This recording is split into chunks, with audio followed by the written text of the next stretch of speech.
ফাযালিকাল্লাযী ইয়াদুউল ইয়াতীম। এখন পরের আয়াতটিতে চলে যাচ্ছি। আল ইজাজু বিল হাযফ। এই আয়াতের মধ্যে কিছুটা রূপক বর্ণনা আছে।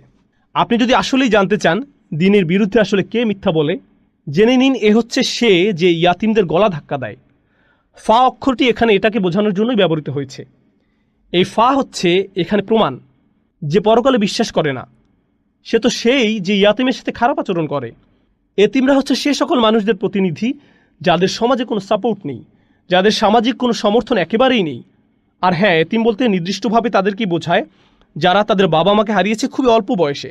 অর্থাৎ আরবিতে ইয়াতিম বলতে তাদেরকে বোঝায় না যারা তাদের গার্ডিয়ানদের কিছুটা বয়স হবার পর হারিয়েছে, বরং এর দ্বারা তাদের বোঝায় যারা ছোট থাকতেই বাবা মা হারিয়েছে।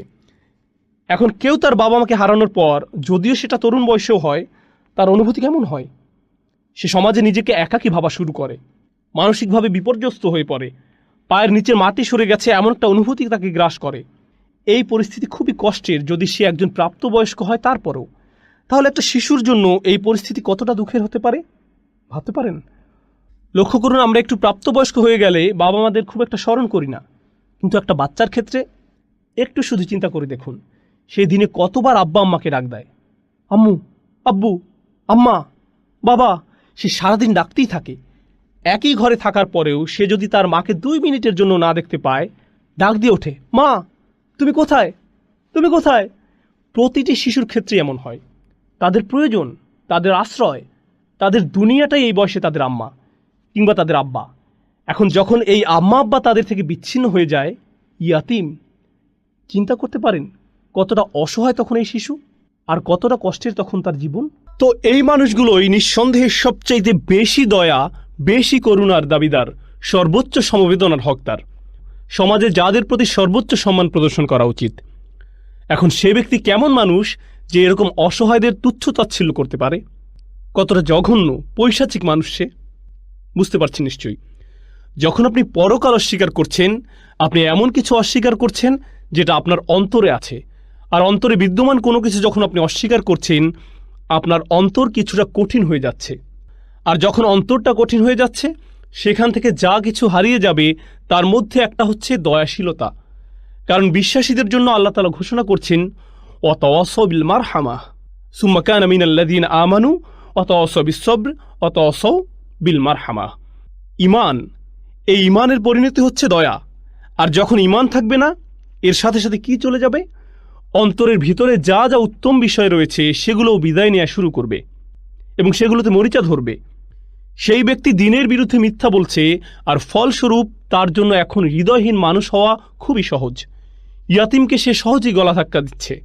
ইয়াদুউল ইয়াতিম, আরবিতে দা শব্দটি দ্বারা বোঝায় কাউকে এমনভাবে ধাক্কা দিয়ে দূরে সরিয়ে দেয়া যাতে সে পাল্টা ধাক্কা দিতে না পারে।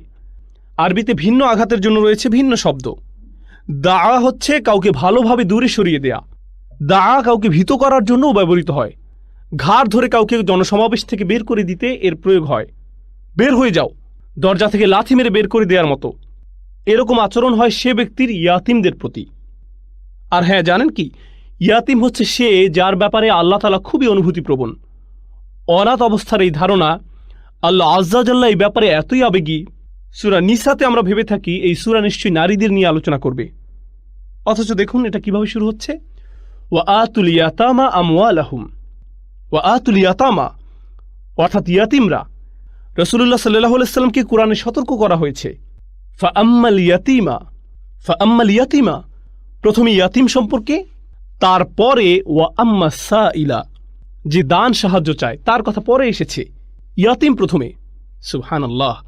আর কুরাইশদের বিপক্ষে সবচাইতে বড় যে অভিযোগ, যেটা এই পারাতেই উল্লেখিত হয়েছে, কাল্লা বাল্লা তুকরিমুন আল ইয়াতিম, তোমরা ইয়াতিমকে তার প্রাপ্য মর্যাদা দাও না, তাদেরকে তাদের প্রাপ্য সম্মান দাও না। কেমন মানুষ তোমরা? তো একটা সমালোচনা ছিল তারা এতিমদের সম্মান দেয় না, কিন্তু এখানে বিষয়টা সীমা অতিক্রম করে গেছে। এই সূরাতে সিচুয়েশন খুবই নাজুক অবস্থার দিকে গেছে। আল্লাযী ইয়াদউল ইয়াতিম, সে তো সেই ব্যক্তি যে ইয়াতিমকে গলা ধাক্কা দেয়। আবার এই আয়াতে যালিকা শব্দের ব্যবহার হয়েছে। যালিকা এছাড়া ইয়াদুল্লু আলা তাহকির এর ক্ষেত্রেও ব্যবহৃত হয়। শব্দটা ব্যবহার হচ্ছে সেই ব্যক্তির সামাজিক মর্যাদাকে একেবারে ধূলিসাৎ করে দিতে। এতটাই তুচ্ছার্থক শব্দ এখানে। তো যালিকা শব্দ দ্বারা আল্লাহ তাআলা এই ব্যক্তিকে ছোট করছেন, তাকে রীতিমতো অপমানিত করছেন।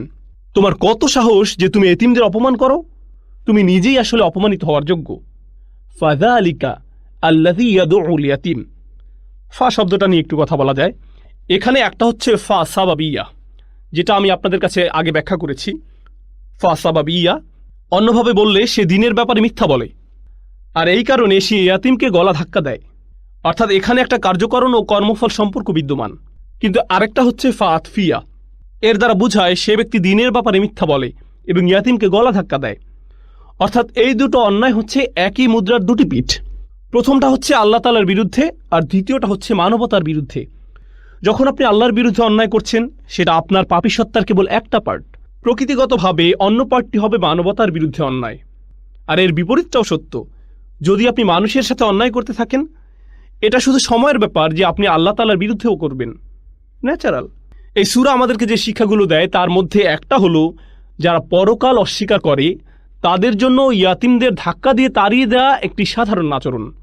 এখন এই দা শব্দটি এছাড়াও কোরআনে ব্যবহৃত হয়েছে সেসব মানুষদের বোঝাতে যাদেরকে ধাক্কা দিয়ে, শাব্দিক অর্থে ধাক্কা দিয়ে জাহান্নামে নিক্ষেপ করা হবে। ইয়াউমা ইয়াদউনা ইলা নারি জাহান্নামা দা, একই শব্দ। যেদিন তাদেরকে জাহান্নামের আগুনে ধাক্কা দিয়ে নিক্ষেপ করা হবে, শক্তিশালী সে ধাক্কা। আল্লাহ আমাদেরকে ভয়াবহ সে আগুন থেকে রক্ষা করুক। ইমাম শাওকানি রাহমাহুল্লাহ বলেছেন, এরকম অনেকবার উল্লেখিত হয়েছে যে কুরাইশরা হলো এমন কওম ইউআররিসুন, যারা উত্তরাধিকার সম্পদ থেকে শিশু ও নারীদেরকে বঞ্চিত করত, যদিও তারা ছিল সেগুলোর হকদার, কিন্তু কুরাইশরা তাদের তাড়িয়ে দিত। এখন ইয়াদউ শব্দটার আরেকটা উচ্চারণ হচ্ছে ইয়াদউ। ক্লাসিক্যালি এটা দুইভাবে উচ্চারিত হয়। তো ফাযালিকাল্লাযী ইয়াদউল ইয়াতীম এর দ্বারা কি বোঝায়? এর দ্বারা বোঝায় সে ইয়াতিমকে কাছে ডাকে। ক্লাসিক্যাল স্কলাররা যা বুঝেছেন, ইয়াতিমকে ডেকে আনার পর সে তাকে ব্যবহার করে, অপমান করে, তারপর তাকে তাড়িয়ে দেয়। তখনই ডাকে যখন তাকে প্রয়োজন হয়, আর এরপর তাকে দূরে সরিয়ে দেয়। অন্যভাবে বললে সে ইয়াতিমদের চাকর বা দাস হিসেবে ব্যবহার করছে। ইয়াদউ এখানে ডাকা অর্থে প্রয়োগ হয়েছে, চাকর বাকরদেরকে যেভাবে ডাকা হয় সে অর্থে। অর্থাৎ যাকে সম্মান দেওয়া উচিত এবং যার অধিকারের ব্যাপারে তার সচেতন থাকা উচিত ছিল, তাকে সে দাসের থেকে বেশি কিছুই মনে করছে না। ওয়ালা ইয়াহুদ্দু আলা তাআমিল মিসকিন, এটা আগেও বলেছি যে আয়াতগুলো সরাসরি কুরাইশদের উপর আঘাত, কিন্তু এই আয়াতটি বিশেষ করে কুরাইশ লিডারদের উপর সর্বোচ্চ পর্যায়ের আঘাত। সাধারণভাবে অনুবাদ করা হয়, সে গরিব মিসকিনদের খাবার প্রদানে উৎসাহ দান করে না। কুরাইশদের দুর্নীতিবাজ মানুষদের অ্যাটিটিউড ছিল ঠিক এই রকম, যেটা এখানে সামনে তুলে আনা হচ্ছে। আমরা জানি কেন তুমি এটা নিয়ে কথা বলতে চাও না, আল্লাহ তাদের ধরিয়ে দিচ্ছেন।